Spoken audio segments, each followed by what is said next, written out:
الحمد لله نحمده ونستعينه ونستغفره ونعوذ بالله من شرور أنفسنا ومن سيئات أعمالنا من يهده الله فلا مضل له ومن يضلله فلا هادي له وأشهد أن لا إله إلا الله وحده لا شريك له وأشهد أن محمدا عبده ورسوله يا أيها الذين آمنوا اتقوا الله حق تقاته ولا تموتن إلا وأنتم مسلمون يا أيها الناس اتقوا ربكم الذي خلقكم من نفس واحدة وخلق منها زوجها وبث منهما رجالا كثيرا ونساء واتقوا الله الذي تساءلون به والأرحام إن الله كان عليكم رقيبا يا أيها الذين آمنوا اتقوا الله وقولوا قولا سديدا يصلح لكم أعمالكم ويغفر لكم ذنوبكم ومن يطع الله ورسوله فقد فاز فوزا عظيما أما بعد فإن أصدق الحديث كتاب الله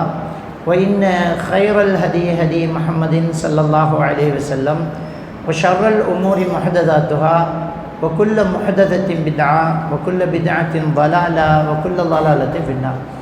சர்வ புகழும் புகழ்ச்சியும் எல்லாம் வல்ல அல்லாஹ்வுக்கு சுப்ஹானஹு வ தஆலாவுக்கே சலாமும் சலவாத்தும் ஸல்லல்லாஹு அலைஹி வஸல்லம் அவர்கள் மீதும் சஹாபாக்கள் தாபீன்கள் தபஅ தாபீன்கள் நல்லோர்கள் எல்லோர் மீதும் என்றென்றும் எப்போதும் உண்டாகட்டும்.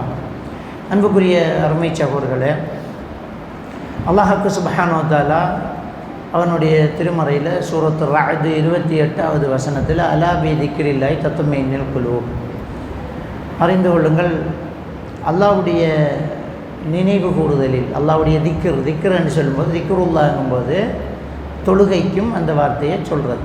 ஏன்னா சூரத்துல் ஜும்ஆவில் அல்லாஹ் தஆலா தொழுகைக்கு விரைங்குது வாங்க அப்படிங்கிறதுக்கு ஃபஸ்ஸஅு இலா திக்ரில்லாஹ்னு சொல்கிறான். தொழுகிறதுக்கு வாங்க அப்படிங்கிறான். அப்போ திக்ர் அப்படிங்கிறது அல்லாஹ்வை நினைவு கூறுதல், அல்லாஹ்வை பற்றி தெரிந்து கொள்ளுதல், தொழுதல் அப்படிங்கிற எல்லாமே அதுக்குள்ளே வந்துடும். அதில் அல்லாஹ்வுடைய அந்த நினைவு கூறுதலில் உள்ளத்துக்கு நிம்மதி இருக்கிறது அப்படி என்று அல்லாஹ்வுக்கு சுப்ஹானஹு வ தஆலா சொல்லி காட்டுறதை நாங்கள் பார்க்கலாம். அதே மாதிரி சூரத்து தாஹாவில் 124வது வசனத்தில் அல்லாஹ் தஆலா வமன் அஅரத அன் திக்ரி, யார் என்னுடைய நினைவு கூறுவதை புறக்கணித்து விடுகிறாரோ ஃபைனலஹு மஈஷத்தன் தன்காங்கிறான், அவர்களுக்கு நெருக்கடியான வாழ்வு உண்டு அப்படின்றான். அப்போ அல்லாஹ்வை நினைவு கூறுவதில் நிம்மதி இருக்குது அப்படின்ட்டு ரஅதினுடைய 28வது வசனம். அல்லாஹ்வை நினைவு கூறுவதை விட்டுட்டா ஸ்ட்ரெஸ்ஸான வாழ்க்கை அப்படிங்கிறது தாஹாவினுடைய 124வது வசனம். அப்போ ரெண்டுமே ஒரு விஷயத்தை தான் நமக்கு சொல்லி தருது.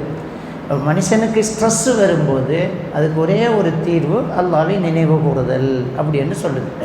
16வது அத்தியாயத்தினுடைய 97வது வசனத்தில் அல்லாஹ்வுக்கு சுப்ஹானஹு வ தஆலா சொல்லும்போது என்ன சொல்வாண்டா, மன் அமில சாலிஹன் மின் தக்கரின் அவ் உன்ஸா வஹுவ முஃமின் ஃபலன்னுஹ்யியன்னஹு ஹயாத்துன் தய்யிபா, ஆணோ பெண்ணோ யார் ஈமான் கொன்ற நிலையில் நல்ல அமல் செய்கிறாரோ அவருக்கு நிம்மதியான வாழ்க்கை உண்டு அப்படிங்கிறோம். அப்போ இந்த வசனங்களை எல்லாம் எடுத்து பார்க்கும்போது நிம்மதியான ஒரு வாழ்க்கைக்கு நம்ம அல்லாஹ்வை நினைவு கூறுதல் இருக்கணும், ஈமான் கொண்டிருக்கணும், நல்லமல் செய்யணும். இந்த நல்லமல் ஈமான் கொள்ளுதல் என்கிறது ரெண்டுக்குள்ளேயுமே அல்லாஹ்வை நினைவு கூறுதல் வந்தாச்சு. அப்போ ஒட்டு மொத்தமாக இஸ்லாமிய மார்க்கம் நிம்மதிக்கு நமக்கு வழி சொல்லக்கூடிய ஒரு வகை என்னன்னு சொன்னால் இந்த விஷயந்தான், ஈமான் கொண்டு நல்லமல் செய்கிறது, அந்த நல்லமல் அல்லாஹ்வை நினைவு கூறுதலாக இருக்கும். அவ்வளோதான், வெரி சிம்பிள். இப்போ கடந்த காலங்கள், அதாவது மனிதனுடைய கண்டுபிடிப்புகள், அவனுடைய தொழில்நுட்ப வளர்ச்சி, நடைமுறைகள், காலம், அவன் இருக்கக்கூடிய நாடு, இதுகளெல்லாம் வச்சு பார்க்க வளர்ச்சிகள் வந்துக்கிட்டு தான் இருக்குது. ஆரம்ப காலத்தில் நம்ம நடந்து போன நம்ம கழுதையில் போய், குதிரையில் போய், ஒட்டகத்தில் போய், இப்போ ராக்கெட் வேகத்தில் நம்ம போகிறதுக்கு தயாராகிட்டோம். எந்த அளவுக்குண்டா இந்த ஃபோனில் மாட்டுற சிம்மை உடம்புக்குள்ளேயே மாட்டி சும்மாவே பேசிட்டு போகலாமான்ட்டு இப்போ யோசிச்சுக்கிட்டு இருக்கிறாங்க. ஏன் செல்ஃபோனை எல்லோரும் இந்த கையில் அடுத்த ஒரு சிம்மை பொருத்திக்கிட்டு போனால் அவர் என்ன செய்யலாம், மெசேஜுகளை பகிர்ந்து கொள்ளலாம், பேசலாம், யாரை நினைக்கிறாரோ அவரோடு அவர் உரையாற்றலாம். இப்படியெல்லாம் என்ன செய்கிறாங்க. இப்போ இந்த தொழில்நுட்ப வளர்ச்சி வேகமாக வளர்ந்துக்கிட்டே இருக்குது. இப்போ தொழிலாளர்களுடைய எண்ணிக்கையை கம்மி பண்ணி பிரயோசனம் அடைகிறத அதிகப்படுத்தக்கூடிய வாய்ப்புகளை என்ன செஞ்சிடறாங்க. ஒரு 1000 பேர் செய்கிற வேலையை ஒரு மெஷினரி ஒரே மணித்தியாலத்தில் செஞ்சுட்டு போகுமா அப்படின்ட்டுலாம் யோசிக்கிறாங்க. இந்த ஏஐ டெக்னாலஜி வந்தோடனே என்னத்தை படிக்கிற என்ன செய்கிறது, தேவையானதை கொடுத்து அது அப்படியே எல்லாத்தையும் சொல்லி தருது, செஞ்சு தருது அப்படிங்கிறது. பழைய ஃபோட்டோவை கொடுத்தோன்னா அந்த ஃபோட்டோ மூவ் ஆகுற அளவுக்கு ஏஐ டெக்னாலஜி என்ன செஞ்சுது வந்துடுது. அப்போ இப்படி இந்த கால வளர்ச்சிகள் எல்லாம் அப்படியே வளர்ந்து வளர்ந்து வளர்ந்து வேற மனிதனுக்கும் அதோடு சேர்ந்து வேகமாக பயணம் செய்யக்கூடிய தேவை ஏற்படுது. அதே ஸ்பீடானோன்னா அதே ஸ்பீடுக்கு நம்ம இயங்க வேண்டிய ஒரு நிலை நமக்கு ஏற்படுது. அப்படி ஒரு நிலை நமக்கு ஏற்படும் போது நம்ம வாழ்க்கையில் சில சிக்கல்களை நம்ம சந்திக்க வேண்டி இருக்குது. மெல்ல மெல்ல மனிதன் இயந்திரமாகறான். ஜப்பானில் இப்போ ஒரு வருஷத்துக்கு முன்னாடி அதில் உள்ள ஒரு ஊரில் 25 வருஷத்துக்கு பிறகு ஒரு குழந்தை பிறந்திருக்கு அப்படின்ட்டு ஊரே பெரிய கொண்டாட்டம் கொண்டாடுது. நிலைமையை வச்சு பார்த்திங்கட்டா, ஒரு ஊரில் 25 வருஷத்துக்கு பிறகு ஒரு குழந்தை பிறந்திருக்கிறது அந்த ஊரே பெரிய கொண்டாட்டத்தில் இப்போ ஏற்படுது. இப்போ எந்த அளவு அஷிகாக்காங்கிற ஒரு ஊருக்கு பக்கத்தில் ஒரு ஊர், அது என்ன அது ஏன் அப்படி என்றால் இயந்திர வாழ்க்கை, கல்யாணம் பண்ணணும், குழந்தை பெற்றுக்கொள்ளணும் அப்படிங்கிறது எல்லாமே இல்லை. யாரோ ஒருத்தர் முடிவெடுத்து ஒரு குழந்தை பெற்றது அவங்களுக்கு பெரிய கொண்டாட்டம். எங்கள் பாரு குழந்தை பெற்றிக்கலாம், ஆச்சரியமாக போய் பார்க்குறாங்க. அப்போ அந்த இயந்திர வாழ்க்கை மனுஷன் அப்படியே வாழ தொடங்குறான். அப்போ அந்த அந்த வாழ்க்கையில் என்ன இருக்காது, பாசம், இரக்கம், கருணை, உதவி செய்கிற மனப்பாங்கு எல்லாமே போய் சுயநலம், நான் என்ற வேலை, இப்படியான ஒரு வாழ்க்கை தான் என்ன செஞ்சுட்டு இருக்குது, ஏற்பட்டுட்டு இருக்குது. இப்படி ஏற்படும்போது மனுஷனுக்கு இயல்பாகவே ஸ்ட்ரெஸ் என்ன செய்யுது, ஒட்டிக்குது. இந்த ஸ்ட்ரெஸ் ஒட்டிக்கிறதுனால தான் நேற்றைய விட இன்றைய விட நாளைக்கு சூசைட் பண்ணக்கூடிய எண்ணிக்கை அதிகமாகிட்டு தான் இருக்குது. உலகத்தில் தற்கொலை செய்யக்கூடியவர்களுடைய எண்ணிக்கை அதிகமாகிட்டு இருக்குது. ஸ்லீப்பிங் டேப்லெட், தூக்க மாத்திரை பாவிக்கக்கூடியது இன்னும் கூடிக்கிட்டு தான் இருக்குது. ஸ்லீப்பிங் டேப்லெட் அதிகமாக தான் இன்றைக்கி என்ன செய்யுது, தயாரிக்கப்பட்டுட்டு இருக்குது. அவ்வளோ விற்பனை ஆகிட்டு இருக்குது, தட்டுப்பாடாக இருக்குது. அதே மாதிரியாக உடல் நோய், அதே மாதிரி சைக்காலஜிக்கல் ப்ராப்ளம், உடல் நோய் அப்படின்ற 2 வகையாக நோயை பிரித்து பார்க்கலாம். இந்த சைக்காலஜிக்கல் பிரச்சனைகளுக்குரிய டேப்லெட்டு சுற்றி வளைச்சி பார்த்தா ஒரு 15 டேப்லெட் தான் வரும். அது ரொம்ப தட்டுப்பாடாக இருக்குது. எங்கள் ஃபார்மசிலேயும் சில டேப்லெட்டுகள் ரொம்ப தட்டுப்பாடாக இருக்குது. அந்த அளவுக்கு அந்த மக்களுடைய எண்ணிக்கை, அந்த தேவை ரொம்ப அதிகமாக இருக்குது. முதலெல்லாம் டாக்டர்மாருக்குள்ள சைக்காலஜி படிக்கக்கூடியவங்க எங்கேயாவது தேடி எடுத்து பார்த்தா அவர் ரொம்ப ஏழையாக இருப்பார். ஏன்டா அவருக்கு கிளைண்ட்டு ரொம்ப கம்மியாக இருக்கும். இப்போ அவங்க தான் ரொம்ப பிஸியாக இருக்கிறாங்க. எங்கே பார்த்தாலும் அது தேவைப்படுது. சைக்காட்ரிஸ்ட் டாக்டர் அவங்க ஹாஸ்பிட்டலில் இன்றைக்கி சென்னர் பண்ணலாமா, இல்லை பிஸி, எல்லாம் புக் ஆகிட்டு என்று சொல்கிற அளவுக்கு என்ன செய்யப்படுது. நாம் கவுன்சிலிங் செய்கிறது கிட்டத்தட்ட ஒரு 25 வருஷமாக இருக்குது. ஆரம்ப காலத்தில் நம்ம வேறு தொழில் செஞ்சுக்கிட்டு இருந்தோம். வேறு தொழில் செஞ்சுக்கிட்டு இதை எப்போவாவது ஒரு கிளைண்ட் வரும் பார்த்துருவோம். இப்போ வேறு தொழில் பண்ண முடியாது, இதே நமக்கு பெரிய தலையடியாக போகுது. எத்தனை கேஸை தான் ஒரு நாளைக்கு பார்க்குறாரு, நம்மளுக்கே அது பெரிய ஒரு தலையடியாகுது. அப்போ இப்படியான ஒரு சூழ்நிலை மனுஷனுக்கு இந்த ஸ்ட்ரெஸ் பெரிய பிரச்சனையாகவே இருந்துக்கிட்டே இருக்குது. பெரிய தேவை மனுஷனுக்கு எந்த பக்கத்தாலேயும் பிரச்சனைகள் அதிகமாகிட்டே இருக்கிறத நாங்கள் பார்க்கலாம். அப்போ இந்த காலகட்டங்களில் மனுஷனுக்கு நிம்மதிக்கு, சந்தோஷமான வாழ்க்கைக்கு, மஈஷத்த பன்காங்கிற அந்த நெருக்கடான வாழ்க்கையை விட்டுட்டு நிம்மதியான ஹயாத்தம் தையிபாண்டு அல்லாஹ் சொல்கிற மாதிரி சூரத்துன் நஹல்ல 97வது வசனத்தில் சொல்கிற மாதிரி நமக்கு அந்த வாழ்க்கை தேவைப்படுது. அந்த வாழ்க்கையை பேரம் பேசி வழி சொல்லி இன்னாரிக்கு வா அப்படி என்று சொல்லக்கூடியது இஸ்லாமிய மார்க்கம் ஒன்று தான். இஸ்லாமிய மார்க்கம் மட்டும்தான் சேலஞ்ச் பண்ணது, இங்கே வா, நிம்மதியான வாழ்க்கையை தாரணும். அது நிரூபிக்கப்பட்ட ஒரு உண்மையாகத்தான் இருக்குது. ஏனென்றால் இன்றைக்கு உலகத்தில் சூசைட் பண்ணக்கூடிய மக்களினுடைய மதங்களை எடுத்து பிரித்து பார்த்தா முஸ்லீம்கள் இல்லை என்று சொல்கிற அளவுக்கு எங்கேயாவது எப்போவாவது ஒன்றை தவிர முஸ்லீம்கள் சூசைட் பண்ணிக்க மாட்டாங்க. இன்றைக்கி உலக நாடுகளில் உலகத்துக்குள்ளேயே திட்டமிட்டு கொல்லப்படுறது, அழிக்கப்படுறது, ஸ்ட்ரெஸ்ஸுக்குள்ளாக்கப்படுறது, பயங்கரவாத பட்டம் சூட்டப்படுறது, விரட்டி அடிக்கப்படுறது எல்லாமே பார்த்தா முஸ்லீம்களாகத்தான் இருக்குது. எந்த நாடு, இலங்கையில் எடுத்தாலும், இந்தியாவில் எடுத்தாலும், இந்த பலஸ்தீனில் எடுத்தாலும், பர்மாவில் எடுத்தாலும் இந்த முஸ்லீம்கள் என்ன செய்யப்படுறாங்க, விரட்டி நசுக்கப்படுறாங்க, கொல்லப்படுறாங்க, உயிரோடு கொளுத்தப்படுறாங்க. ஓட ஓட விரட்டப்படுறாங்க, அகதியாக்கப்படுறாங்க. இவ்வளவு நெருக்கீடு வந்தும் ஏன் அவங்க சூசைட் பண்ணலை, ஏன் தூக்க மாத்திரை பாவிக்கலைங்கிறது உலகமே வியந்து நிற்கக்கூடிய ஒரு விஷயமாக தான் இருக்குது. எப்படி இவங்க இதெல்லாம் ஜீரணிச்சிட்டு போகிறாங்க, எப்படி இவங்களால் தாங்க முடியுது? எவ்வளோ பெரிய பிரச்சனை வந்தாலும் ஹலாஸ் போயிட்டே இருக்கிறாங்களே, அடுத்த நிமிடம் அவங்க சிரிச்சுக்கிட்டு வாழ்ந்துக்கிட்டு இருக்கிறாங்களே, எப்படி இவங்களால் முடியும் அப்படின்ட்டு இன்றைக்கு உலகம் யோசிக்கிற அளவுக்கு இருக்குது. இருந்தும் அந்த இஸ்லாத்துக்குள்ளே இருக்கிற நம்ம சின்ன சின்னதாக அந்த பாதிப்புக்குள்ளே ஆளாயிட்டு தானே இருக்கிறோம். அப்போ திரும்ப திரும்ப இஸ்லாம் சொல்லக்கூடிய இந்த மைண்ட் ரிலாக்ஸ், எப்படி நம்ம ஸ்ட்ரெஸ்ஸிலேருந்து வெளியில் வர்றது அப்படிங்கிற விஷயத்தை நாம் பார்க்க வேண்டியதாக தான் இருக்குது. அப்போ இஸ்லாமிய மார்க்கம் சொன்ன அந்த விஷயத்தை நாங்கள் எடுத்து பார்த்தா, நல்லமல் ஈமான் கொன்ற நிலையில், அதுதான் இஸ்லாம் நமக்கு சொல்லக்கூடிய ஒரு தீர்வாக இருக்கிறது. அந்த நல்லமலுக்குள்ளேயே ஆக பெஸ்ட்டு தொழுகை தான் அமல்களுக்குள்ளேயே மிக முக்கியமான ஒன்று. இந்த தொழுகை இல்லாமல் இருக்கிறவங்களுக்கு எப்போவுமே ஸ்ட்ரெஸ் அதிகமாக சுற்றிக்கிட்டு தான் இருக்கும், மனசில் நிம்மதி இல்லாத ஒரு வாழ்க்கை இருந்துக்கிட்டு தான் நிற்கும். தொழக்கூடியவங்களாக இருந்தால் அது ஒரு நிம்மதியை தான் தரும். இப்போ நபிகள் நாயகம் ஸல்லல்லாஹு அலைஹி வஸல்லம் அவங்க பிரச்சனைட்டு வந்தால் செய்யக்கூடியது தொழுகை தான். அவருக்கு என்ன பிரச்சனை வந்தாலும் போய் தக்பீரை கட்டிடுவார், தொழுதுடுவார். சூரிய கிரகணம், சந்திர கிரகணம், இந்த ரெண்டையும் சொல்கிறாங்க. இது ரெண்டுமே யாருடைய பிறப்புக்கும் இறப்புக்கும் வர்றதில்லை. இது ரெண்டும் அல்லாஹ்வுடைய ரெண்டு அத்தாட்சிகள். அது வந்துட்டண்டா அது உங்களை விட்டு நீங்கும் வரைக்கும் தொழுங்கங்கிறாங்க. அப்போ ஒரு பிரச்சனை வந்தால் தொழுகை தான் அதுக்கு சரியான ஒரு ட்ரீட்மெண்ட் அப்படின்னு சொல்கிறாங்க. நீங்கள் பாருங்கள், நீங்கள் சர்ச் பண்ணி நெட்டில் சர்ச் பண்ணி பாருங்கள், ஸ்ட்ரெஸ் மேனேஜ்மெண்ட் ஸ்கில்ஸ் என்று சொல்லி எப்படி மன அழுத்தத்தை போக்குறது அப்படிங்கிற ஒரு விஷயத்தை எடுத்தால் வேர்ல்டிலேயே ரொம்ப பெஸ்ட்டான ஒரு ட்ரீட்மெண்ட் என்ன அப்படின்னு சொன்னால் ஃபிஷ் ஹேண்டிங் தான், தூண்டல் போடுறது தான். பெரிய பெரிய உலகத்தில் என்ன நம்ம பார்க்குற மாதிரி இல்லை, பெரிய வசதி. சுவிஸில் கடல் இல்லை, சுவிஸில் சின்ன சின்ன குளங்கள் இருக்குது. நம்ம ஒரு ப்ரோக்ராமுக்காக சுவிஸ் போயிருந்தோம். இப்போ சுவிஸில் என்ன ஒரு ஸ்ரீலங்காக்காரர் அவரை வண்டியில் ஏற்றிட்டு போகும்போது ஒரு இடத்துல நிப்பாட்டி இதை பாருங்கள் சரத்துன்ற ஒரு விஷயத்தை காட்டினார். அங்கே ஒரு குளம், அந்த குளத்தில் ஒருத்தர் வேர்ல்டுலேயே நம்பர் 1 விலை கூடின ஒரு காரில் இறங்கி இருக்கிறாரு. அவருக்குரிய வேலையாளும் டிரைவரும் பக்கத்தில் நிற்கிறாங்க. அவர் ஒரு சேரில் அப்படியே உட்காந்து தூண்டல் போட்டுக்கிட்டு இருக்கிறார்.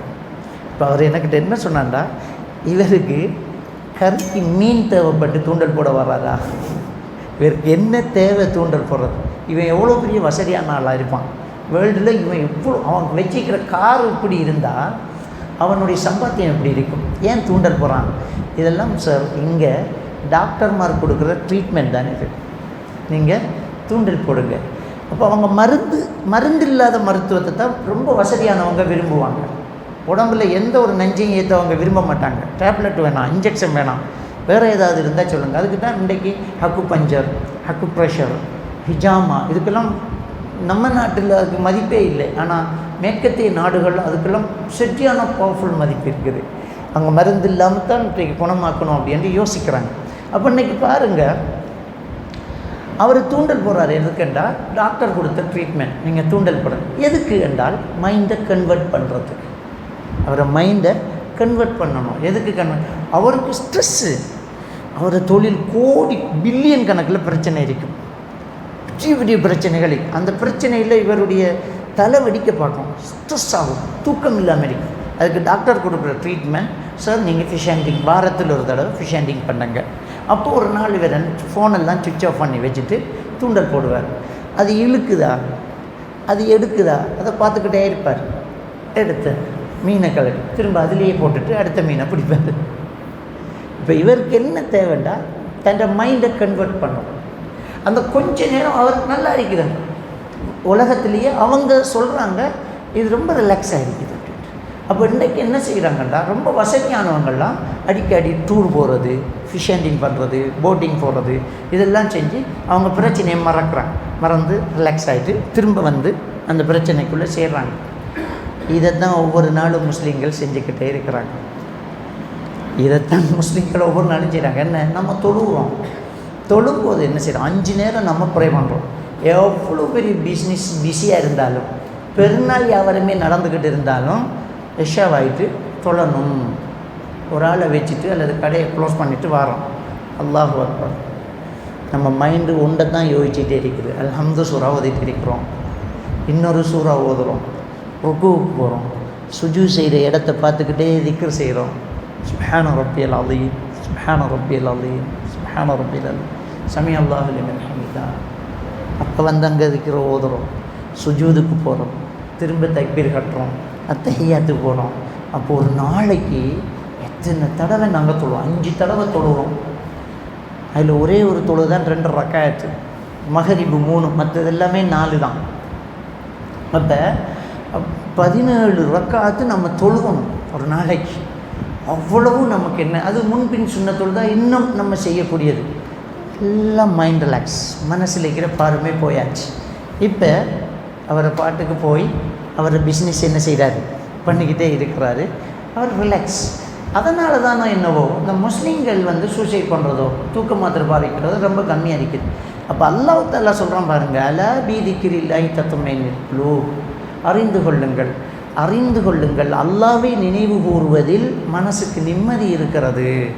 அப்படி இல்லையா அப்படின்ற அல்லாஹ் தஆலா கேட்குறான். அதில் நிம்மதி இருக்கிறது அப்படிங்கிறான். இந்த அல்லாஹ்வை திக்ர் செய்கிறதை யார் புறக்கணிக்கிறாரோ, உமன் அஅரத அன் திக்ரில்லாஹ் ஃபஇன்ன லஹு மஈஷத்தன் தன்கா, இதை விட்டா உனக்கு நெருக்கீடான வாழ்க்கை. வசதி இருக்குது, காசு பணம் இருக்குது, எல்லாம் இருக்குது, ஆனால் வாழ்க்கை நெருக்கீடாக தான் இருக்குது, ஸ்ட்ரெஸ்ஸாக தான் இருக்கும் அப்படிங்கிறத இங்கே சொல்கிறான். அடுத்த வசனத்தை எடுத்து பாருங்கள், சூரத்து நஹ்ல. அதில் அல்லாஹ் தஆலா சொல்கிறான், நல்ல அமல் செஞ்சுட்டே, ஈமான் கொண்ட நிலையில் நல்ல அமல் செஞ்சுட்டேன்றா எப்போவுமே உனக்கு நிம்மதியான வாழ்க்கை தான், என்ன பிரச்சனை உனக்கு அப்படின்னு சொல்கிறான். அப்போ இந்த நல்லமல்கள்ங்கிறதுக்குள்ளே இந்த தொழுகைங்கிறது ஒரு முக்கியமான ஒரு அமலாகத்தான் நமக்கு என்ன செய்யப்படுது, இருந்துக்கிட்டே இருக்கிறத நாங்கள் பார்க்கலாம். அதே மாதிரி பாருங்கள், இந்த தொழுகையை வச்சு நிறைய வந்து சில ஆய்வுகள் எல்லாம் முன்வைக்கப்படுது. நம்ம டாக்டர் கீத் மூர் அப்படிங்கிற ஒரு அறிஞரை பற்றி கேள்விப்படாதவங்களே இல்லை. டாக்டர் கீத் மூர் தான் உலகத்திலேயே ஒவ்வொரு மனித உயிர்களினுடைய சிறிய கூறுகளை செல் என்று பிரித்தாங்களே, அந்த செல்லை பிரித்து பார்த்தது டாக்டர் கீத் மூர் தான். கிட்டத்தட்ட ஒரு 70-80 வருஷத்துக்கு முன்னாடி அவர் அதை பிரித்தார். அதுக்கு முன்னாடி யாருமே சொல்லலை. மனிதன், விலங்கு, பறவை, புழு, மீன் எதுவாக இருந்தாலும் அது செல்லிலிருந்து, அதாவது குரோமோசம் என்று சொல்கிறோம் தானே, நிறமூர்த்தங்கள். தகப்பன்கிட்ட 23 சோடி குரோமோசம், தாய்கிட்ட 23 சோடி குரோமோசம், இந்த 2 குரோமோசம் சேர்ந்து 46 குரோமோசம் ஆகும்போது அது ஒரு செல் ஆகுது. விளங்கிட்டா? அப்போ அந்த செல்லை பிரித்து அது எப்படி, அதுல என்ன இருக்குது அப்படி என்று முதல் பார்த்தவர் டாக்டர் கீத் மூர் தான். அவர் என்ன சொல்கிறாருன்னா, இதில் இருக்கிறது சைட்டோபிளாசம் அப்படிங்கிறார். செல்லில் இருக்கிறது 75% சைட்டோபிளாசம்னு சொல்கிறார். அந்த சைட்டோபிளாசமை பிரித்து பார்த்தாரு. இந்த சைட்டோபிளாசமில் இருக்கிறது வெறும் நீர், வாட்டர், அவ்வளோதான் அப்படின்ட்டு அவர் என்ன செய்கிறாரு, அண்மையில் வந்து ஆய்வை வெளிக்கிட்டார். இது அல்லாஹ் சுப்ஹானஹு வ தஆலா சொல்கிறான். நான் 24வது அத்தியாயம் அதில் வந்து அல்லாஹ் தஆலா என்ன சொல்கிறான்னா, வஜஅல்னா மினல் மாயி குல்ல ஷைஇன் ஹய்யின், ஒவ்வொரு உயிரையும் நாம் தண்ணீரிலிருந்தே உருவாக்கினோம் அப்படின்னு சிம்பிளாக அல்லாஹ் தஆலா சொல்லிட்டான். இப்போ இந்த டாக்டர் கீத் மூர் என்ன சொல்கிறாருன்னு சொன்னால், ஒரு மனிதனுடைய நெற்றி பகுதியிலே சுரக்கக்கூடிய ஹார்மோன் தான் அவரை பாசிட்டிவாக நெகட்டிவாக சிந்திக்க தூண்டுறது, அதுதான் அப்படிங்கிறார். முதலெல்லாம் வந்து பின்தலை தான் ஒரு ஆள் வந்து சிறுமூளை தான் அது முக்கியமானது, அதில் தான் ஒரு ஆளுடைய நல்லது கெட்டதை தீர்மானிக்கிறது இருக்குது என்று ஒரு காலத்தில் நம்பிட்டு இருந்தாங்க. இப்போ டாக்டர் கீத் மூர் தான் என்ன செய்கிறாருன்னா, இல்லை, கோட்டெக்ஸ் என்று சொல்லக்கூடிய முன்பகுதி, அதில் சுரக்கக்கூடிய ஹார்மோன் சேஞ்ச் ஆகும்போது ஒன்று பாசிட்டிவாக இருக்கும், இன்னொன்று நெகட்டிவாக இருக்கும். ஒரு ஆள் வைலண்டாக இருக்கிறார், கோவக்காராக இருக்கார், தப்பு பண்ணுறாருண்டா இந்த நெற்றி பகுதியில் சுரக்கிற ஹார்மோன் தான்.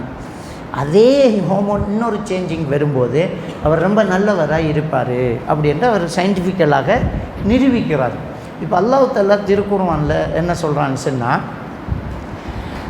ஃபைல்லம் என்தஹி லனஸ்ஃபஅன் பின்னாசியத்தின் காதிபத்தின் ஹாத்தியா, அபுஜஹிலுக்கு வந்த வசனம். இந்த தப்பு செய்கிறத நீ இதோட நிறுத்தலைன்னா பொய் சொல்கிற, தவறு செய்கிற, நெற்றியை பிடிச்சி நரகத்தில் போடுவேங்கிறான் அல்லாஹ். ஆரம்பத்துலலாம் இந்த குர்ஆன் வசனத்தை ஒதுக்கிட்டு எல்லாம் நெத்தியை பிடிச்சி நரகத்தில் போட்டு வைக்கிறான். உண்மையாக யோசிங்க, பொய் சொல்கிற நாக்காறு பண்ணான்னு சொல்லணும், தப்பு செஞ்சால் காலை கை உடைப்பேண்டான்னு தான் சொல்லணும். ஆனால் நெத்தியை பிடிச்சி, அதுவும் நாசியத்தின் காதிபத்தின் ஹாத்தியாங்கிறான், பொய் சொல்கிற தவறு செய்த நெத்தியை பிடிச்சி நரகத்தில் போடுவேன்ட்டு யாராவது சொல்ல முடியுமா? சொன்னவரை நம்ம ஏற்றுக்குவோமா? அல்லாஹ் சொல்கிறான். இப்போ தான் கண்டுபிடிக்கிறாங்க பொய் தவறெல்லாம் வந்து செய்கிறதுக்கு அவனுக்கு தூண்டுதலாக இருக்கிறது நெற்றி பறக்கில் சுரக்கிற அந்த ஹார்மோன் தான் அப்படி என்று இப்போ நிரூபிக்கிறாங்க. அப்போ குர்ஆன் அங்கே உண்மையாகுது. இதே குர்ஆன் என்ன சொல்லுதுண்டா, இன்ன ஸலாத்தை தன்ஹா அனில் ஃபஹ்ஷாய் வல் முன்கரங்குது. தொழுகையாளிகளாக இருந்தால் மானக்கேடான விடயங்கள் பாவத்திலேருந்து நீ தப்பிடுவே, பொய் சொல்கிறது தவறு செய்கிறது அவன்கிட்ட அப்படியே கம்மியாகிட்டு போய்த்துரும் அப்படின்ட்டு குர்ஆன் சொல்லுது. தொழுகையால் ஒரு மனிதன் திருந்துறான், தொழும்போது தொலை அவனுக்கிட்ட மாற்றங்கள் ஏற்படுது. இதை டாக்டர் கீட்மோர் என்ன சொல்கிறார் தெரியுமா? இந்த நெற்றி பகுதியை புவியீர்ப்பு விசையோடு நேரடியாக தாக்கம் செலுத்த வைத்தால், புவியீர்ப்பு விசை ஒரு மனிதனுடைய நெற்றி பகுதியோடு நேரடியாக தாக்கம் செலுத்தும் போது அவருக்கு பாசிட்டிவ் தாட்ஸ் அதிகமாகும் அப்படின்ட்டு என்ன செய்கிறாரு அவர் சொல்கிறாரு. பாசிட்டிவ் தாட்ஸ் அதிகமாகிறதுக்கு நெத்தியை நிலத்தில் வைக்கணும், அதுதான் தொழுகையில் இருக்குதே நம்ம செய்கிற சுஜூது. அப்போ இந்த தொழுகை என்பதில் ஒரு ஆளுக்கிட்ட பாசிட்டிவ் தாட்ஸ் வரும்ங்கிறத திருக்குர்ஆன் சொல்லுது, சயின்ஸ் சொல்லுது, நிம்மதி அங்கே இருக்குமென்று சொல்லுது. தொழுதால் ஒரு ரிலாக்ஸ் இருக்குன்னு நம்ம இன்றைக்கு நிரூபிக்கிறோம். அது மைண்டு கன்வெர்ட் ஆகுது, ஹோமோன் சேஞ்ச் ஆகுது. அப்போ அல்லாஹ் சொல்லக்கூடிய அந்த வசனத்தை பாருங்கள், சூரத்து நஹ்ல் 97வது வசனம், மன் அமில சாலிஹன் மின் தக்கரின் அவ் உன்தா வஹுவ முஃமின் ஃபலனுஹ்யியன்னஹு ஹயாத்தன் தய்யிபா. இவ்வளோ ஒரு அழகான ஒரு விஷயம் பாருங்கள். ஈமான் உள்ளத்தில், ஈமான் உள்ள நிலையில் நீ நல்லமல் செஞ்சுக்கிட்டு வா, உனக்கு நிம்மதியான வாழ்க்கை உண்டு. எவ்வளோ கஷ்டமாக இருந்தாலும் இங்கே ரிலாக்ஸ்.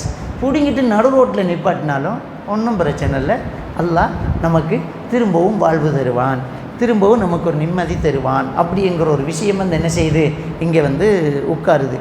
இப்போ ஒன்றும் இல்லை, அநியாயமாகவே நம்ம போயிட்டு இருக்கிறோம், அப்படி என்றாலும் நிம்மதியாகவே போய் சேரலாம் அப்படிங்கிற ஒன்று நமக்குள்ளே வருது. ஏனென்றால் நம்ம ஈமான் கொண்டு நல்லாமல் செய்கிறோம், ஈமான் கொண்டு நல்லாமல். இப்போ நமக்குள்ள ஒரு கேள்வி வரும், நீங்கள் சொல்கிறீங்களே தொழுதுகிட்டு இருக்கிறார்கள் எவ்வளோ கஷ்டத்தோடு இருக்கிறாங்க, அப்போ எங்கே இருக்குது நிம்மதி அப்படின்னு. பொருளாதார ரீதியான நெருக்கடி, பயங்கரவாத ரீதியான நெருக்கடி, நான் குண்டு வைக்கிறான் தகர்க்கிறான். இந்த காசா மக்கள் தொழுதுட்டு தான் இருக்கிறாங்க, அந்த கட்டட இடிபாடுக்குள்ளேயும் அந்த காலு கை போன மீதி உடம்பை வச்சுக்கிட்டும் தொலைத்தான் செய்கிறாங்க. இன்னும் கஷ்டத்துக்கு மேலே கஷ்டம் இருக்குது, எங்கே வந்துச்சு அவங்களுக்கு நிம்மதி அப்படின்னு. நாம் நிம்மதி என்று நினைக்கிறதே ஏசி ரூமும் நல்ல பெட்ஷீட்டும். நிம்மதிங்கிறது அது இல்லை, அவங்க நிம்மதியாக தான் இருக்கிறாங்க, சந்தோஷமாக தான் இருக்கிறாங்க. அல்ஹம்துலில்லாஹ். ஒவ்வொரு இழப்புகளையும் அவங்க எப்படி எதிர்நோக்குறாங்கன்னா, இதுக்கு கூலி கண்டிப்பாக கிடைக்கும், உண்மையில் இதுக்கு கண்டிப்பாக கிடைக்கும். அந்த நிம்மதி வந்துட்டேன்னு சொன்னால் அங்கே ரிலாக்ஸ் ஆகிடுது. நபிகள் நாயகம் ஸல்லல்லாஹு அலைஹி வஸல்லம் அவங்க சொல்கிறாங்க, அஜபன் லி அம்ரில் மூமின் சொல்கிறாங்க, ஒரு மூமினுடைய விடயம் ரொம்ப ஆச்சரியமானது. இன்ன அம்ரஹு குல்லஹு கைர். அவன் வாழ்க்கையில் பாசிட்டிவாக நடந்தாலும் நெகட்டிவாக நடந்தாலும் எல்லாமே அவனுக்கு நல்லதாகத்தான் போய்விடுது. وَإِنَّ ذَلِكَ لَيْسَ إِلَّا لِلْمُؤْمِنِينَ. இது மூமினை தவிர வர யாருக்குமே இந்த சான்ஸ் கிடையாதுங்கிறாங்க. இந்த சான்ஸ் மூமினுக்கு மட்டும்தான், முஸ்லீமுக்கு மட்டும்தான். وَلَيْسَ ذَلِكَ لِأَحَدٍ إِلَّا لِلْمُؤْمِنِ. மூமினை தவிர வர எவருக்கும் இந்த சான்ஸ் கிடையாது. மூமினுக்குள்ள ஒரு சான்ஸ் என்ன தெரியுமா? ஒரு ஊரில் மூமின்கள் நல்லா இருப்பாங்க, நல்லா ஓட்டகத்தில் போகிறாங்க, காரில் போகிறாங்க, சந்தோஷமாக இருக்கிறாங்க. இன்னொரு இடத்துல அடி வாங்கிட்டு இருக்கிறாங்க.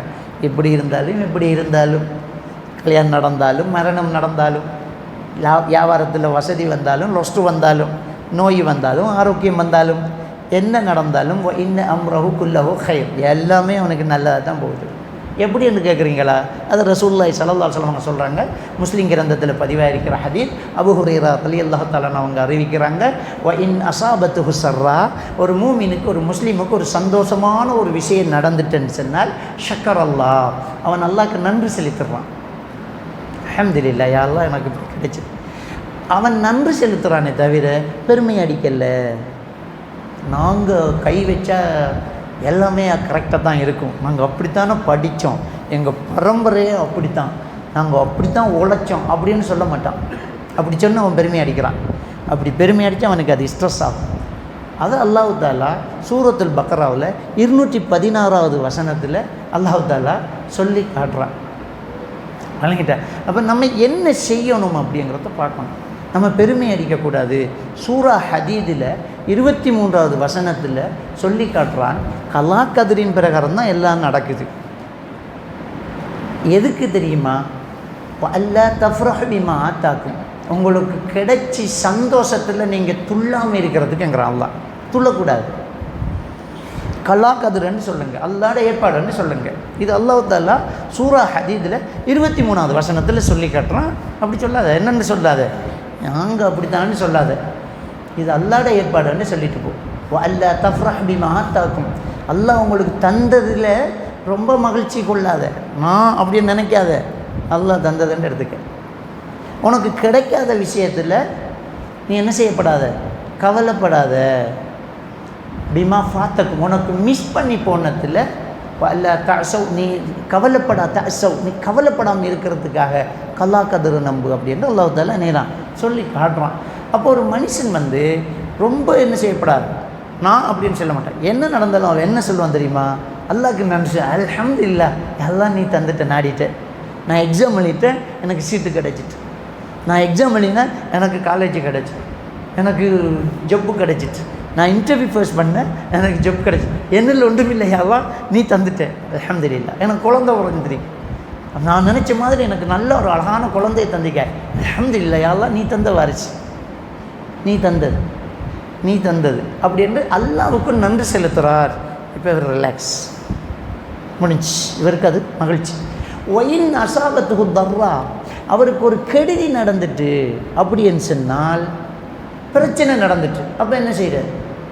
அப்போவும் அவர் என்ன செய்கிறார்டா, சபுர, பொறுமையாக இருந்துக்கிறார். பொறுமையாக இருந்தால் அவருக்கு அது நலவாக போகுது. அவருக்கு ஏற்பட்ட கஷ்டத்துக்கு எல்லாம் கூலி கொடுக்குறான். மரணம் நடந்துட்டா கூலி உண்டு, உனக்கு அது மறுமையில் கிடைக்க போகுது. யாருக்கு 3 குழந்தைகள் மரணிக்கிறாங்களோ அவங்களுக்கு சொர்க்கம் கிடைக்கிறதுக்கு வாய்ப்பு கிடைச்சிடும். யாரும் சொல்லலாம் 2 மௌத்தானா, 2 தாங்கிறாங்க. யாருமே ஒரு உள்ள மௌத்தானா என்னன்னு கேட்கல. இப்னு அப்பாஸ் தான் சொன்னாங்க, கேட்டிருந்தா ஆமான்னு சொல்லியிருப்பாங்கங்கிறாங்க. ஏன்னா இன்னொரு ஹதீஸ் வருது, என்னுடைய அல்லாஹ் சொல்வதாக, என்னுடைய அடியானுக்கு விருப்பமான ஒன்று இந்த உலகத்தில் எடுக்கப்பட்டு அதில் அவன் பொறுமையாக இருந்தால் இவலுஹு இந்தி அல் ஜன்னா, அதுக்கு பகரமாக என்னிடம் கொடுக்கப்படும் விடயம் சொர்க்கம் தான் அப்படின்றான். கண்ணு வைத்து, கண் இல்லாமல் பிறந்துட்ட, பொறுமையாக இருந்துக்கிற, சொர்க்கம் இருக்குது. நம்ம என்ன சொல்கிறோம்டோ, பிறப்புலேயே கண்ணில் இவன் என்ன பாவம் செஞ்சான், ஏன் கடவுள் இவர் இப்படி படைக்கணும், இந்த கேள்விக்கு பதில் தெரியாமல் தான் மறுபுறவியை கொண்டாந்து வச்சாங்க. சில கேள்விக்கு பதில் இல்லாதனால தப்பிக்கிறதுக்கு மதவாதிகள் கொண்டு தான் மறுபுறவி. யார் மறுபுறவியை நிரூபிக்கலாமா? எல்லா மதத்திலையும் ஆதாம் ஏவாள் என்று ஒரே ஒரு சோடி தான் முதல் கடவுள் படைச்சேன்னு சொல்கிறாங்க. மறுபுறவின்னா திரும்ப அந்த 2 பேர் தான் இருக்கணும். அப்புறம் எப்படி இவ்வளோ கோடிக்கணக்கில் மக்கள் வந்தாங்க, எங்கேருந்து வந்தாங்க? அப்போ மறுபுறவிங்கிறது எதுக்கு வந்துச்சுன்னா, தப்பிக்கிறதுக்கு. பிறப்புலையே கண்ணு தெரியா, பிறப்புலையே கஷ்டத்தில் வாழ்ந்து சித்திரவதை செஞ்சு கடவுளை நம்பி கடவுளை வணங்கி கஷ்டத்திலேயே செத்து பண்ணால் கடவுள் என்னத்தை கொடுத்தாரு இவருக்கு அப்படின்னு கேட்டோன்னா, அது இவர் போன ஜென்மத்தில் தப்பு பண்ணிக்கிறார் அப்படின்ற. ஒருத்தன் ஒரு சின்ன பூனையை போட்டு அடிச்சுக்கிட்டு இருந்தானா. அப்போ ஒரு மதவாதி இந்த பூனையை போட்டு அடிக்கிறைய, நாளைக்கு நீ பூனையை பிறந்து அது ஒன்றை போட்டு அடிக்க மாட்டா, என்னடா பொண்ணு, இங்கே போங்க சார், போன ஜென்மத்தில் நான் பூனையை இருந்து இவர் அடித்தார், அதுக்கு தான் பழி வாங்கிட்டு இருக்கேன்டா நான். இப்படியே கதை சொல்லிக்கிட்டு தான் இருக்கணும். உண்மையில் அதில் விஷயம் என்னென்றால், பிறந்தத்திலிருந்து மரணம் வரைக்கும் அவர் கஷ்டத்தில் இருந்தால் அவருக்கு என்ன தீர்வு இருக்குதே? மவுத்துக்கு பிறகு அவருக்கு சொர்க்கம் இருக்குதே. இந்த உலகம் மட்டும் கொண்டு தானே, கொஞ்சம் தானே. உலகத்தை மர்மையோடு ஒப்பிட்டு பார்க்கல ஒன்றுமே இல்லையே. மஹ்ஷர் வழியில் மக்கள் நிற்கிற அந்த ஒரு நாளுக்கு மக்கள் என்ன சொல்லுவாங்க தெரியுமா?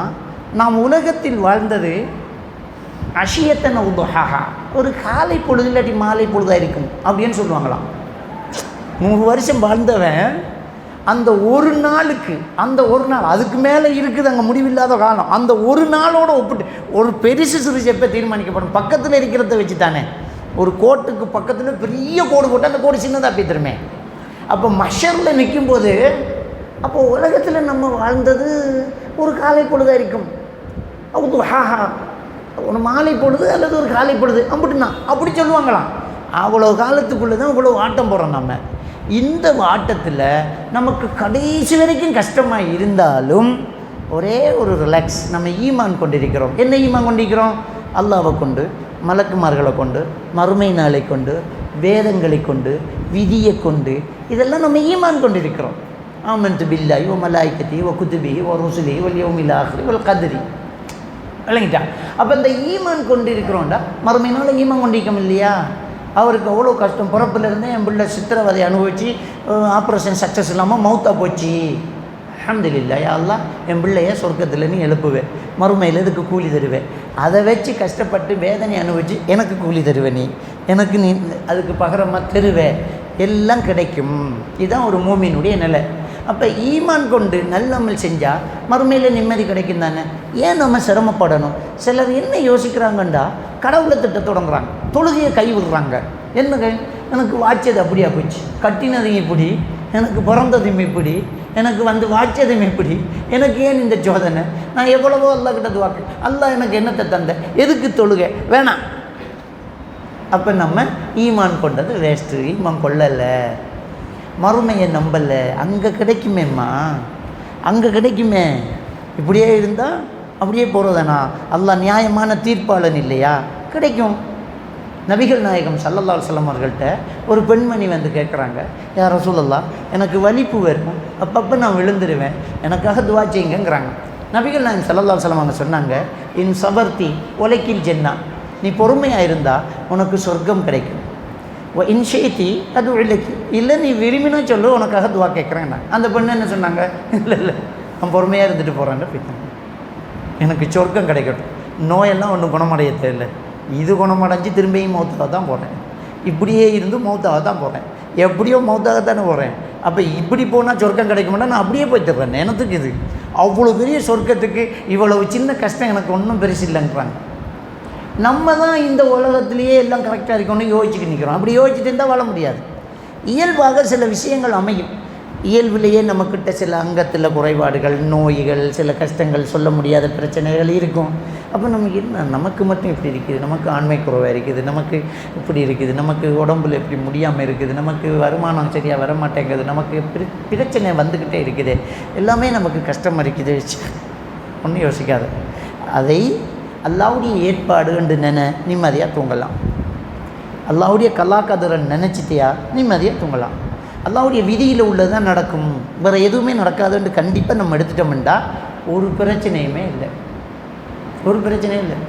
ஆனால் சூரத்துல் அன்ஆமில் அல்லாஹ் தஆலா 59வது வசனத்தில் சொல்லார், ஒமா தஸ்குத்து மின் பரக்கத்தின் இல்லா யஅலமுஹாங்கிறான். ஒரு மரத்தில் இருக்கிற இலை கூட அல்லாட அறிவில் இல்லாமல் கீழே விழாதுங்கிறான். என்ன இப்போ பிரச்சனை? அல்லாட நாட்டத்தில் உள்ளதான நடக்குது மரம், எதுக்கு நம்ம யோசிக்கணும்? சூரா ஹூது 6வது வசனத்தில் அல்லாஹ் தஆலா சொல்லி காட்டுறான், ஒமா மின் தாப்பத்தின் ஃபில் அர்தி இல்லா அலல்லாஹி ரிஸ்குஹா. ஒவ்வொரு உயிருக்கும் ரிஸ்க்கு பொறுப்பு அல்லாஹ் எடுத்துட்டேங்கிறான், எதுக்கு நம்ம யோசிக்கணுங்கிறேன்? போயிட்டே இருப்போம். அல்லாஹ் இருக்கிறான், அல்லாஹ்வுடைய ஏற்பாடு இருக்குது, கலாக்கது, மறுமை நாள், விதி, ஏற்பாடு, இதெல்லாம் இருக்குது. ஒன்றும் பிரச்சனை. தலையில் வச்சுட்டு இருக்கும் வரைக்கும் தான் வெயிட்டு, அதை தூக்கி கீழே வச்சா ஹைரு, ரிலாக்ஸு தான். தூக்கி கீழே வச்சாச்சு, எதுக்கு சுமந்துக்கிட்டு இருக்கணுங்கிறேன். நம்ம பஸ்ஸில் போகும்போது பேக்கை தலையில் வைக்கணுமா? கீழே வச்சாலும் கூட தான் வரப்போகுது. இந்த உலகத்தில் என்ன நடந்தாலும் அல்ஹம்துலில்லாஹ், அல்லாஹ்வுடைய ஏற்பாடு, ஹலாஸ், இறைவனுடைய நாட்டம், விதி, இப்படி தான் நடக்கணுங்கிறது இருக்குது. இதுக்கு கூலி உண்டு, இதுக்கு நன்மை இருக்குது, இதுக்கு அல்லாஹ் தஆலா கூலி தரப்பான். அப்படியே போயிட்டே இருக்க வேண்டியது, விஷயம் முடிஞ்சு போகுது. இதை தூக்கி வச்சுக்கிட்டே இருந்தால் அவருக்கு பிரச்சனை ஸ்டார்ட் ஆகும். என்ன பிரச்சனை ஸ்டார்ட் ஆகும்? தலையடி ஸ்டார்ட் ஆகும், தலைவலி, ஷோல்டரில் பெயின், அடிவளத்துக்குள்ளே பத்துறது, மூச்செடுக்க முடியாமல் அவதிப்படுறது, மூச்செடுக்க இல்லாமல் அவதிப்படுவாங்க. டாக்டர்கிட்ட கொண்டு போனால் எல்லாம் செக் பண்ணிட்டு ஒன்றும் இல்லை, நார்மலாக இருக்கும். இப்போ டாக்டர் மாதிரி என்ன செய்கிறாங்கண்டா, பெனிக் அட்டாக்கில் மூச்செடுக்க இல்லாமல் கஷ்டப்படுவோம், மூச்செடுக்க இல்லாமல் அந்த அவதிப்படும். ஒரு பொலித்தீன் பேக் எடுத்து இப்படி மூக்க வாயை சேர்த்து அப்படியே பிடிங்க, சரியாயிடுவாங்க. அப்படியே வச்சு பிடிச்சோன்னே விட்ட கார்பன் டை ஆக்சைடை திரும்ப சுவாசிக்கும் போது கிளியர் ஆகிடும். என்ன அது? உண்மையிலேயே மூச்சு எடுக்க அவதிப்பட்டால் இப்படி பிடிச்சா சாவணும். அது மருத்துவ ரீதியாக ஒன்றும் இல்லைண்டா இந்த ட்ரிக்ஸை வச்சிருக்கிறாங்க. பிடி அப்படின்னா பிடிச்சா சரியாகுது. என்ன அது உண்மையாக பிரச்சனையே இல்லை. இது பெனிக் அட்டாக். காபனி ரோட் சைடு திரும்ப போகும்போது பிளாக் சரியாகும். ஃப்ளாக்ஸ் ஒன்றும் இல்லை, போங்க மருந்து ஒன்றும் தேவையில்லை, போங்க ஒரு மாத்திரையும் இல்லை, எடுத்துக்கிட்டு ஓடு அப்படின்றான். சரியாயிடும் போங்கன்றான். கூட்டிக்கிட்டு வந்தாலும் கூப்பிட்டு கேட்பான், என்ன பிரச்சனை, ஏதாவது பிரச்சனையான்னு கேட்பான். ஒரு சில டாக்டர் இதை வச்சு சம்பாதிப்பான். அது அவன் அல்லாஹ் தான் அவனை மன்னிக்கணும். அதை எடுக்கணும், டெஸ்ட் ஒன்று எடுக்கணும், பிளட் டெஸ்ட் ஒன்று எடுக்கணும், முள்ளந்தண்டில் நீர் எடுக்கணும், இஜிக்கு போடணுன்ட்டு அவன்கிட்ட இருக்கிற எல்லா மிஷின்லேயும் விட்டு எடுத்துட்டு 75,000 ரூபா எல்லாம் நோமல்லம்பா. 75,000 ரூபா பிடுங்கி போட்டு ஒன்றும் இல்லைன்றான். இது ஒரு சிலர். ஆனால் உண்மையிலே டாக்டருக்கு, பெரும்பான்மையான டாக்டருக்கு வரும்போதே தெரியும் ஒன்றுமே இல்லை. வந்ததுக்கு ஒரு 500 ரூபா காசு எடுத்துகிட்டு ஒரு மைண்ட் ரிலாக்ஸுக்கு ஒரு டேப்லெட்டை கொடுத்து அனுப்பலாம். பண்ணிட்டான் அவனும் அன்றைய மாதத்துக்கு கார் பெட்ரோல் வாடகை எல்லாம் இருக்குது தானே, அதுக்கு தான் எல்லா மிஷின்லேயும் நம்மளை போட்டு எடுக்கிறாங்க. இதான் நடந்துக்கிட்டு. அப்போ இதெல்லாம் பெனிக் அட்டாக். நெஞ்சுக்க பொறுக்கிறது, மூச்சு எடுக்க கஷ்டமாகிறது, ஷோல்டரில் பெயின் வர்றது, நெக் பெயின் வர்றது, தலைவலி வர்றது, கடுமையாக கண் இருட்டிக்கிட்டு போகிறது, வாந்தி வார ஃபீலிங் வரும். அந்த தலைவலி வரும்போது வாந்தி வார ஃபீலிங் வரும், இருட்டு பிடிக்கும், வெளிச்சம் கஷ்டமாகும், இறைச்சல் சத்தம் பயங்கர கோபத்தை உண்டாக்கும். பிள்ளைங்க சத்தம் போட்டாலே அடிச்சு போடு அப்படின்றாங்க. கிட்ட போயிடுமா, என்ன செய்யுமா, எனக்கு ஒன்றும் கேட்காதீங்க, வெளியில் போங்க அப்படின்றாங்க. தலையில் ஒரு சீலை எடுத்து கட்டிட்டு அப்படியே இருட்டில் அப்படியே குந்திக்கிட்டு டிக்கணும். கொஞ்ச நேரத்தில் சரியாகும், அப்படியே வெளியில் வருவாங்க. மெக்ரைன்லேயும் இந்த சிம்டம்ஸ் இருக்கும். சிலர் மெக்ரைன் நம்பாங்க. ஆனால் மெக்ரைனுக்கும் இதுக்கும் ஒரு லிங்க் இருக்குது. இந்த பெனிக் அட்டாக் இப்படி இருப்பாங்க. அப்போ உங்களை வச்சு டாக்டர்ஸ் மாதிரி எல்லாம் பார்த்துட்டு நம்மகிட்ட கவுன்சிலிங்கு போக சொல்லுவாங்க. மருந்தெல்லாம் போட்டு சரி வரல, கவுன்சிலிங் போங்க. ஒரு சிம்டம்ஸு சரியான தலையிடி அஜரத்து என்று உட்காரும்போது கழுத்தில் பெயின் இருக்கும், ஆமாம், ஷோல்டரில் பெயின் இருக்கும், ஆமாம், அடி வயிற்றில் அப்படியே எரிஞ்சிக்கிட்டு வருதா, ஆமாம் ஆமாம், மூச்செடுக்க கஷ்டமாக இருக்குதா, ஆமாம், இருட்டு தான் பிடிக்குமே, ஆமாம், சத்தமெல்லாம் கஷ்டமாக இருக்கு, ஆமாம் சார். சாத்திரம் படிச்சிட்டிங்களா? சாத்திரம் படிக்கல, கவுன்சிலிங் படிச்சிங்க, உட்காருங்க. என்ன பிரச்சனை? ஹஸ்பண்ட் என்ன செய்கிறார்? அவர் ஒன்றுமே செய்கிறதில்ல, அதுதான் பிரச்சனையே. இப்போ வேறு பிரச்சனை இருக்குதுங்க, வேறு பிரச்சனை இருக்குது, அதை ட்ரீட்மெண்ட் பண்ணணும். அங்கே இருக்குது பிரச்சனைகள் வெளியில் இருக்குது, அதை சரியாக்கணும். அதை சரியாக்கினா எல்லாமே சரி. சில பிரச்சனைகள் தீராது. இப்போ இஸ்லாமிய மார்க்கம் சில பிரச்சனைகளுக்கு வழி சொல்லுது. ஹஸ்பண்ட் அண்ட் ஒய்ஃபுக்குள்ளே பிரச்சனையா, பேசி தீர்க்கலாம். பேசியும் தீர்க்க முடியலையா, டிவோர்ஸ் பண்ணலாம். எதுக்கு இஸ்லாம் சிம்பிளாக வச்சிருக்கு டிவோர்ஸை? உனக்கு பிடிக்கலையாம்மா, குலா கொடு. உனக்கு பிடிக்கலையா, தலாக்கு கொடு. மார்க்கத்துக்கு பிடிக்கலாட்டி அது ஃபசகு கொடுக்கும். ஃபசகண்டா என்ன தெரியுமா? ஃபசகண்டா இவங்க 2 பேரும் சேர்ந்து வாழ்கிறத மார்க்கத்துக்கு பிடிக்கல. அதாவது தெரியாமல் கல்யாணம் முடிச்சுட்டாங்க, பால் குடிச்ச சகோதரி, அப்புறம் தான் தெரிய வருது என் கணவன் நானும் ஒரு தாக்கிட்ட பால் குடிச்சிக்கொண்டு தெரிய வந்தால் அதைத்தான் சொல்கிறது என்னண்டு ஃபசகு. ஃபசகண்டா என்ன? அவங்க 2 பேரும் சேர்ந்து வாழத்தான் விருப்பம், மார்க்கம் பிரித்து விட்ரும். நீங்கள் அக்கா அண்ணன் தங்கச்சி முடியாது, ஓடு, பிரிஞ்சு போ. சில வாப்பா ஒரு இடத்துல போய் கல்யாணம் முடிச்சு போட்டு செல்லாமலே மவுத்தாக இருப்பார். கல்யாணம் முடிச்சு கொஞ்ச நாளெல்லாம் செல்லிய வருது, இவருக்கும் தான் பாப்பான்ட்டு, அப்போ தங்கச்சி ஆகுது. இதெல்லாம் ஃபசக். ஹுலாங்கிறது பெண்ணு தேவையில்லைன்னு கொடுத்தா ஹுலா. தலாக்குங்கிறது மாப்பிள்ளை தேவைன்னு கொடுத்தா தலாக்.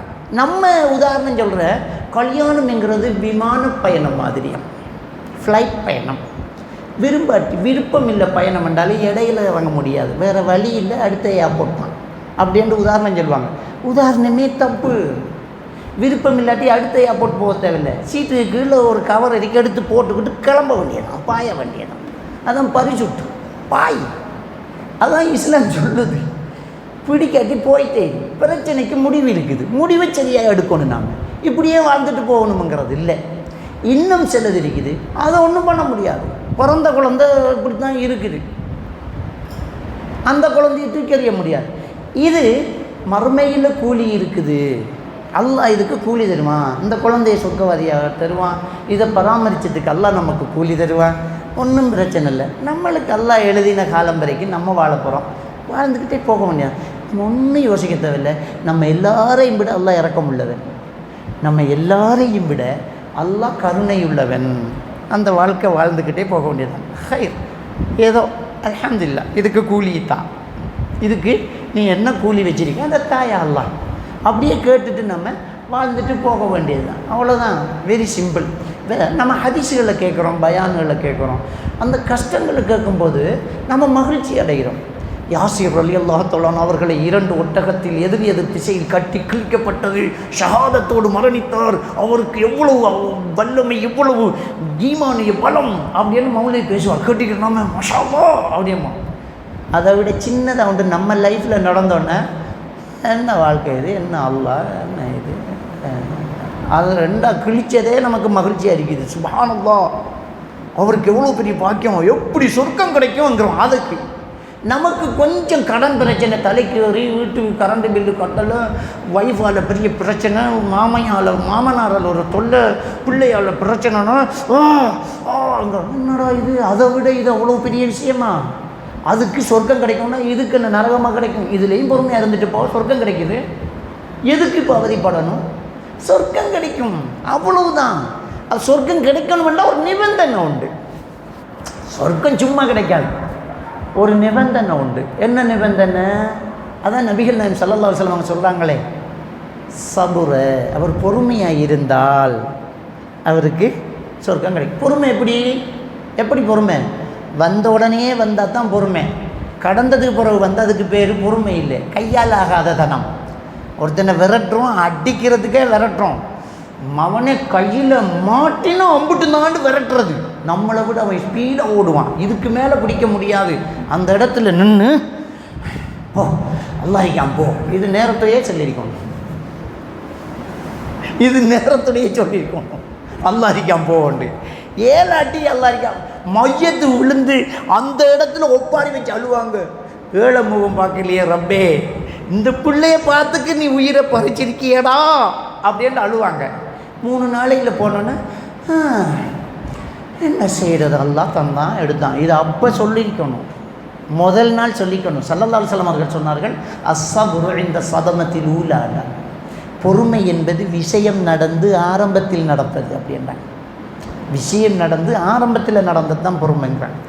இந்த பொறுமை அற்ற ஒரு நிலை தான் நம்மளுக்கு கோபத்தை உண்டாக்குறது. எனக்கு அதுவும் இந்த ஸ்ட்ரெஸ்ஸில் உள்ளதான் கோபம். சிலருக்கு கோபம் கூடங்கிறது. இந்த கோபம் மூமின்களுக்கு, இறையச்சம் உள்ளவர்களுக்கு இருக்கக்கூடாது.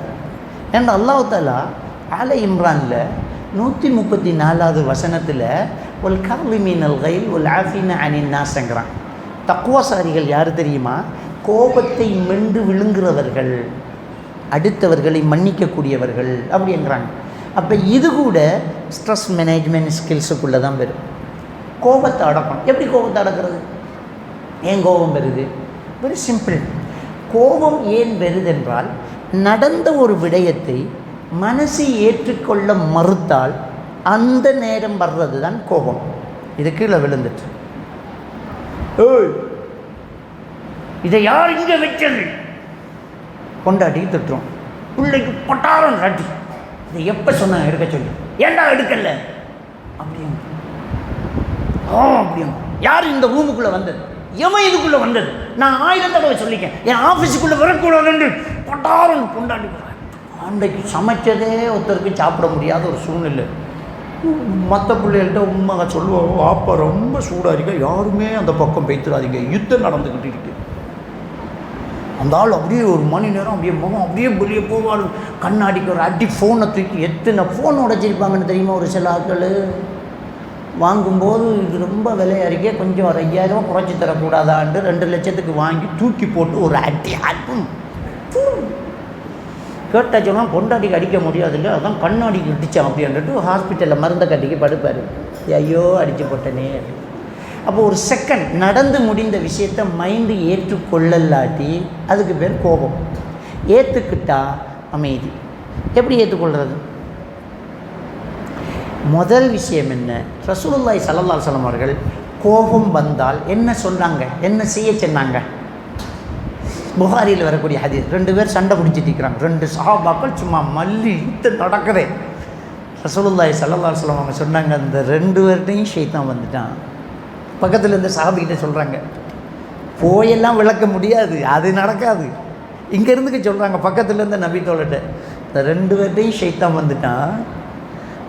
எனக்கு ஒரு களிமா தெரியும், ஒரு வார்த்தை தெரியும், ஒரு மந்திரம் தெரியும், அதை சொன்னால் அந்த ஷைத்தான் ஓடிடுவான், கோபம் சரியாயிடும். என்ன யார சொல்லலாம்? அஊது பில்லாஹி மினஷ் ஷைத்தானிர் ரஜீம், தூக்கி வீசப்பட்ட ஷைத்தானை விட்டு பாதுகாவல் தேடுகிறேன், அது சொன்னால் சரியான்னு. இவர் டக்குன்னு போகிறாரு, நான் நிறுத்த போகிறேன் அப்படின்ட்டு போய் அஊது பில்லாஹி மினஷ் ஷைத்தானிர் ரஜீம் சொல்லுப்பா அப்படின்னாரு. அதுக்கு அவன் திரும்பி கண்ணான், லி ஜுனூன், எனக்கு என்ன பைத்தியமாக பிடிச்சிருக்குது, அவன் வேலையை பாருங்க. அவன் மட்டும்தான் அவர் திரும்பி வந்துட்டார். என்ன பிரச்சனை? கோபம் வந்தால் ஷைத்தான் வந்திருக்கான். ஷைத்தான் எந்த ரூட்டில் வரான்? கலா கதரை மறக்க வச்சிருக்கான். இந்த நடந்த சம்பவத்தை ஒரு முஸ்லீம் எப்படி எடுக்கணும்? விதி அல்லாட ஏற்பாடு, இது இன்னைக்கு உடையணுங்கிறது. அதுக்கு என் பொண்டாட்டி தான் கொண்டு அது வைக்கணுமென்றும் இல்லை, என் பிள்ளை தான் வந்து தட்டணுமென்றதும் இல்லை. இது சும்மாவே உடையும். அல்லாஹ் எழுதினா டைமுக்கு இதில் கதை முடியும். கலா தான், அவ்வளோதான், ஹலாஸ். இந்த கலா கதிர் நம்பிக்கையை நம்ம ஈமாங்கொள்கிற 6 அம்சத்துக்கு அல்லாஹ் சொல்கிறான். நம்ம ஈமாங்கொள்கிற அல்லாஹை கொண்டு, மலக்குமார்களை கொண்டு, வேதங்களை கொண்டு, ரசூல்மார்களை கொண்டு, மறுமை நாளை கொண்டு, விதியை கொண்டு, இந்த 6 ஈமாங்கொள்ளணும். இந்த 6ல் எதை விட்டாலும் நம்ம மூமின் கிடையாது. இப்னு உமர் ரலியல்லாஹு தஆலா அவங்க சொல்கிறாங்க, உங்களில் ஒருவருக்கு உஹது மலை அளவுக்கு தங்கம் இருந்து அம்புட்டையும் அல்லாவின் பாதையில் அவர் செலவு செய்தாலும் கலா கதிரை ஈமாங்கொள்ளலாட்டி அதில் எந்த பிரயோசனமும் இல்லைன்றன. கலா கதிரை ஈமாங்கொள்ளலை, மற்ற எல்லாம் ஈமாங்கொண்டுட்டார், அவர் பெரிய கடலாக தர்மம் செஞ்சிக்கார், கூலியே கிடைக்காதுன்னுட்டாங்க. அப்போ கலா கதிரை ஈமான் கொண்டா இது உடஞ்ச உடனடியாக ஒரு கோபம் வந்தாலும் அல்லாட ஏற்பாடு முடிஞ்சு. இப்போ கூல், இப்போ ஒய்ஃபுக்கிட்ட சரி இதை க்ளீன் பண்ணுங்க, இந்த இடத்த கொஞ்சம் துப்புரவு பண்ணுங்க, ஹலாஸ். இப்போ நான் ரிலாக்ஸ், நான் ஃப்ரீ ஆகுறேன், என் மனசு ரிலாக்ஸ் ஆகுது. இப்போ பாருங்கள், எனக்கு பக்கத்தால் பச்சை தண்ணியை கொண்டு போகும்போது கொஞ்சம் கொட்டிட்டு, பச்சை தண்ணி தான் கொட்டினா ஒன்றுமே இல்லை, பேசிட்டு இருக்கும்போதே காஞ்சிடும். ஆனால் அதை ஏற்றுக்கொள்ளலாட்டி எவன்டாய் யூசிப்பாயில, ஒரு டிசிப்ளின் இல்லை, ஒரு மனுஷங்க உட்காந்துட்டீங்க தண்ணி கொண்டு வரோம் அப்படின்னு ஏற்றுக்கொள்ளலை. பச்சை தண்ணியை ஏற்றுக்கொள்ளலாட்டி கோபம் பெறும். எனக்கிட்ட நீங்கள் இந்த பிள்ளையை கொஞ்சம் வச்சுட்டீங்க சார், நான் கொஞ்சம் பாத்ரூம் போயிட்டு வரேன், பிள்ளையை வச்சுட்டீங்க, என் பிள்ளையோட எனக்கெல்லாம் பார்த்து என் பிள்ளையே கிடையாது, யூரின் போயிட்டு பச்சை தண்ணி கோபப்பட்டவன் யூரின் போனால் என்ன சொன்னான், எவன்டா இவன், மேனேஜில் டிசிப்ளின் இல்லை அப்படி சொல்லுவேண்ணா. ஐயோ யூரின் போயிட்டாங்க சார், ஐயோ சார் ஒன்றும் இல்லை, ஒன்றும் பிரச்சனை, அது ஒன்றும் இல்லைங்க போங்க, அதுக்கு என்ன தெரியும், குழந்தை தானே, அது ஒன்றும் பிரச்சனை இல்லை. இப்போ ரெண்டுக்கும் உள்ள டிஃப்ரெண்ட் என்ன? பச்சை தண்ணிக்கு கோபம் வருது ஏற்றுக்கொள்ளாததால், யூரினுக்கு கோபம் வரல ஏற்றுக்கொண்டதனால, நோ ப்ராப்ளம், அது குழந்தை தானே, அதுக்கு என்ன இப்போ என்ன பண்ணலாம், ரிலாக்ஸ். எப்படி இவன் வரலாம், எப்படி இந்த தண்ணியை கொட்டலாம், கோபம், சிம்பிள். ஷைத்தான் கலா கதிரை நமக்கு மறக்க வைக்கிறான். அப்போ ரசூலுல்லாஹ் சொன்னாங்க, விரட்டு ஷைத்தானை, அஊது பில்லாஹி மினஷ் ஷைத்தானிர் ரஜீம் என்கிற வார்த்தையை சொல்லும்போது, ஆஹா நான் கலா கதிரை ஏற்றுக்கொள்ளலையே, அஊது பில்லாஹி மினஷ் ஷைத்தானிர் ரஜீம், ரிலாக்ஸ். இப்போ கோபம் போச்சு. எவ்வளோ பெரிய கோபக்காரனாக இருந்தாலும் கண்ட்ரோல் பண்ணலாம். உமர் ரலியல்லாஹு தஆலா அவர்களை விட கோபக்காரன வரலாறுல நம்ம காண முடியாது. ஈமான் கொண்டதுக்கப்புறம் ரிலாக்ஸ். வெட்டு என்று சொன்ன இடத்துல கூட இல்லை விடுங்க அப்படின்ட்டாங்க, ஒன்றும் பிரச்சனை இல்லைன்னுட்டாங்க. எவ்வளோ ஒரு சிம்பிளாக இருக்காங்க. உமர் ரலியல்லாஹு தஆலா அவர்கள் சுபஹ் தொழுகைக்காக நிற்கிறாங்க, பின் சஃப்பில் நின்று கத்தியால் குத்தி, அதுவும் விஷம் தரவப்பட்ட கத்தியால் 3 குத்து, அடிவகத்தில், நெஞ்சில், இந்த விழாவில் 3 குத்து. உமர் ரலியல்லாஹு தஆலா அவர் அல்லாஹு அக்பர் என்று தக்பீர் கட்டினவங்க, அகலனில் கல்பு, என்ன நாய் கொன்று விட்டது, என்ன நாய் தின்று விட்டது அப்படிங்கிறாங்க. பக்கத்தில் இருந்த அப்துல் ரஹ்மான் இப்னு அவுஃப் ரலியல்லாஹு தஆலா அவர்களுக்கு தொழுகையை கண்டினியூ பண்ண சொன்னாங்க. அவசரமாக அவர் தொழுகையை முடிக்கிறாங்க. இப்னு அப்பாஸ் ரலியல்லாஹு தஆலா ஓடி போய் தூக்கி எடுக்கிறாங்க. என்னை யார் கொலை செஞ்சதுன்னு கொஞ்சம் பார்த்துட்டு வாப்பாங்க. அவ்வளவு நிதானமாக ஆளை பிடிச்சிட்டோம், அவரே போட்டாச்சு. அவரை அவர் அந்த இடத்துல மாறி மாறி வரக்கூடியவங்களை வெட்டிக்கிட்டே போனார். 7 பேர் அந்த இடத்துலையே மவுத்து. அவர் மேலே ஒருத்தர் துணியை தூக்கி போட்டோன்னே அவன் சூசைட் பண்ணிக்கிட்டு அந்த இடத்துலையே சேர்த்து. அப்போ அவனை போய் பிடிச்சி பார்த்துட்டு வந்து ஒரு நெருப்பு வணங்கி தான் உங்களை குத்திரிக்கான் உமரே அப்படின்னு சொல்லி அமீருல் மோமினின்னு சொல்கிறாங்க. எவ்வளவு நிதானமாக பதில் சொன்னாங்க தெரியுமா? ஒரு முஸ்லீமுடைய கையால் என்னை கொல்லாமல் காப்பாற்றி அல்லாவுக்கே எல்லா புகழும் அப்படின்னா. அந்த நேரத்தில் என்ன சொன்னாங்கன்னா, என்னை ஒரு முஸ்லீம் கொண்டிருந்தா என் பேர் எப்படி கட்டிருக்கும், என் ஆட்சி சரியில்லைன்னு வரும். அல்ஹம்துலில்லாஹ் என்னை ஒரு முஸ்லீம் கொல்லலை, அல்ஹம்துலில்லாஹ். எவ்வளோ ஒரு நிதானம் வருது அவருக்கு. அவ்வளவுக்கு அந்த கோபத்தை கண்ட்ரோல் பண்ணுற அளவுக்கு இந்த ஈமான் அவரை மாற்றுது. எடுத்ததுக்கெல்லாம் கையை வச்சிருவாங்க, வெட்டட்டா அப்படின்றவங்க. ரிலாக்ஸ், அல்லாட ஏற்பாடு, அல்லாட நாட்டம், கல்லா கதர், இதுவும் கடந்து போகும் போ அப்படி இருப்பாங்க. அப்போ ஒரு மூமினுக்கு இந்த ஈமான் நல்லமல் அல்லாஹ்வுடைய திக்ர் ஒரு நிம்மதியை தருது, ஒரு அமைதியை தருது அப்படிங்கிற ஒரு வசனம் எவ்வளவு நேர்மையான, எவ்வளவு உண்மையான ஒரு விஷயம் பாருங்கள். அப்போ கோபத்தை கண்ட்ரோல் பண்ணுறதுக்கு நம்ம செய்ய வேண்டியது கல்லா கதர், அதை நம்ம எடுக்கணும். 2வது விஷயம், நடந்ததுக்கு ஏதோ நலவு இருக்குது அப்படிங்கிறத உடனே நம்ம அக்செப்ட் பண்ணணும். இது கீழே விழுந்து உடஞ்சிட்டேன்டா ஏதோ நலவு இருக்குது, ஏதோ ஒரு ஹைர் இருக்குது. அல்லாஹ் தஆலா சொல்கிறார் 2வது அத்தியாயம் 216வது வசனம், வஅஸா அன் தக்ரஹு ஷையன் வஹுவ கைருல் லக்கும். நீங்கள் சில விஷயத்தை வெறுப்பீங்க, அது உங்களுக்கு நல்லதாக இருக்கும் நிலையில் இருக்கலாம். வஅஸா அன் தக்ரஹு துஹிப்பு ஷையன், நீங்கள் சில விஷயத்தை விரும்புவீங்க, விரும்பினது கிடைக்காம போகலாம். ஆனால் வஹுவ ஷர்ருல் லக்கும், அது உங்களுக்கு நல்லமில்லை, கெட்டது. அதுக்காக அல்லாஹ் அந்த சான்ஸை தராம விட்டு இருக்கலாம். வல்லாஹு யஅலமு வ அன்தும் லா தஅலமுன், உங்களுக்கு எது நல்லது கெட்டதுங்கிறத உங்களை விட அல்லாஹ் தான் ரொம்ப அறிஞ்சவனுங்கிற அல்லாஹ். அப்போ கிடைக்கல, நடக்கலை, உடஞ்சி போச்சு அப்படின்ற நம்ம என்ன நினைக்கோண்டா, ஏதோ ஹைர் இருக்குது, ஏதோ நலவு இருக்குது, அல்ஹம்துலில்லாஹ். இப்போ புரியலாட்டியும் எப்போவாது நமக்கு புரியும், அல்ஹம்துலில்லாஹ். அப்படி நினைக்கக்குள்ள கோபம் இன்னும் கொஞ்சம் அப்படியே கண்ட்ரோல் ஆகும். ஹலாஸ். 2 ஒன்று அல்லாஹ்வுடைய ஏற்பாடு, 2 நடக்கிறதுல நலவு இருக்குது. அப்போ நமக்கு இது கோபம் பண்ணுறோம். 3வது என்ன, ஒரு மூமினுக்கு என்ன லொஸ்ட்டு வந்தாலும் அதுக்கு கூலி இருக்கும் மறுமை. நபிகள் நாயகம் ஸல்லல்லாஹு அலைஹி வஸல்லம் அவங்க சொன்னாங்க, முஸ்லீம் கிரந்தத்தில் பதிவாகிக்கிற ஹதீஸ், அபூ ஹுரைரா ரலியல்லாஹு தஆலா நாங்கள் அறிவிக்கிறாங்க, ஒரு மூமினுக்கு ஏற்படக்கூடிய நோய் துன்பம், நேரம் போயிட்டு இருக்கு பரவாயில்லையா, ஒரு மூமினுக்கு நான் முடிச்சிடுவேன், ஒரு மூமினுக்கு ஏற்படக்கூடிய நோய் துன்பம், வலஹம்மின் வலஹுஸ்னின் வல அதா ஹத்தா ஷௌகத ஷாக்குஹா, முள்ளு தச்சாலும், கவலை வந்தாலும், மனசு நொந்து போனாலும் அவருக்கு அதுக்கு பகரமாக அவருடைய பாவங்கள் அழியாமல் இல்லை அப்படிங்கிறாங்க. ஒரு முள்ளு தைச்சாலும் ஒரு பாவம் அழியுது. இன்னொரு ரிவாயத்தில் வருது, பாவமும் அழிஞ்சு நன்மையும் எழுதப்படுது அப்படிங்கிறாங்க. அப்போ நமக்கு ஒரு பிரச்சனை வந்தால் கல்லா கதர் நிலவுக்கு அல்ஹம்துலில்லாஹ், இதனால் நம்மளோட பாவம் ஏதோ அழியுது, நமக்கு ஏதோ நன்மை கிடைக்குது. இதை விட வேறு என்ன ரிலாக்ஸ் வேணும், இதை விட வேறு என்ன பிரச்சனை வேணும்? அப்போ நம்ம மைண்ட் ரிலாக்ஸ், ஓகே, இதில் நமக்கு கூலி இருக்குது, இதோட வாழ்ந்துட்டு போகலாம், இதை அட்ஜஸ்ட் பண்ணலாம், இதை நம்ம ஏற்றுக்குவோம், ஒன்றும் இல்லை, ஒன்றும் பிரச்சனை இல்லை. நமக்கு மவுத்து வரைக்கும் டாக்டர் சொல்கிறார், இதை உங்களுக்கு ஒன்றும் பண்ண முடியாது, லைஃப் டைம் இதுதான் உங்களுக்கு அப்படின்ற ஏதோ ஒரு விஷயத்தை சொல்கிறார். நமக்கு என்னோட வாழ்க்கை அனுபவிக்க முடியலையே, கஷ்டமாக இருக்கிறேன்னு மனசு சொல்லலாம். ஆனால் நமக்குள்ள ஒரு உண்மை பேசணும், என்னென்னா இன்றைக்கும் மவுத்தாகலாம், நாம் என்றைக்கும் மவுத்தாகலாம், இதுக்கு கூலி மறுமையில் கிடைக்கும். இதை விட சிறந்தது எல்லாம் மறுமையில் தரப்போகிறாங்க, ஒன்றும் பிரச்சனை இல்லை. இதை நாம் கவனத்தில் எடுக்கணும். எப்போவுமே பெருசு ஒன்று கையில் இருந்தால் சின்னதெல்லாம் கவலைப்பட மாட்டோம். நமக்கு பெருசு கையில் இருக்கும்போது உடல் சரியில்லை, மனசு சரியில்லை, அங்கம் சரியில்லை, அது சரியில்லை, இது சரியில்லைன்னு கவலைப்பட தேவையில்லை. பெருசு எது? ஈமான். நம்மளெல்லாம் இந்த உலகத்துக்கே அதிபதியாக ஆக்கி போட்டு ஈமானை தராட்டி சொர்க்கம் நுழையலாமா? ஒலன் மாஸ்க் நம்பர் 1 பணக்காரன், சொர்க்கம் போகலாமா? அல்லாஹ் ஏற்பாடு, அவன் ஈமான் கொண்டுன்னா போய்த்துருவான். இப்போ இருக்கிற நிலையில் ஈமான் கொள்ளலை, வேர்ல்டுலேயே நம்பர் 1 பணக்காரன் ஒலன் மாஸ்க், சொர்க்கம் போகலாமா? பில்கேஜ் சொர்க்கம் போய்த்துடலாமா?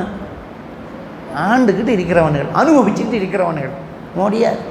ஆனால் நம்ம ஒரு முஸ்லீம் காலு கை இல்லாமல் வண்டியில், தள்ளு வண்டியில் பிச்சை எடுத்துக்கு நிற்கிறான், சொர்க்கம் போவான்.